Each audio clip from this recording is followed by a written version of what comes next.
సహజంగా అంటే మామూలు మనవాళ్ళు ప్రతిష్ఠించిన నాగప్రతిమలు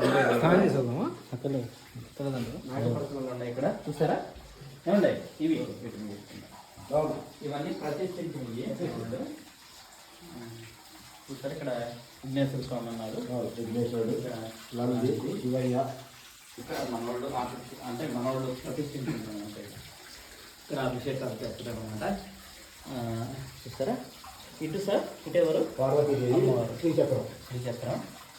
పార్వతీదేవి ఇటు నుంచి మనం ఇంకా ముందుకెళ్ళామంటే ఇక్కడ పువ్వు ఎంత అద్భుతంగా ఉందో అమ్మవారి చెట్టు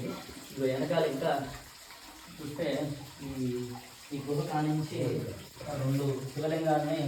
ఉంచారు. చాలా పురాతన కాలం సార్ ఇది ఈ పురాతన ఇక్కడ నుంచి చూస్తే దీన్ని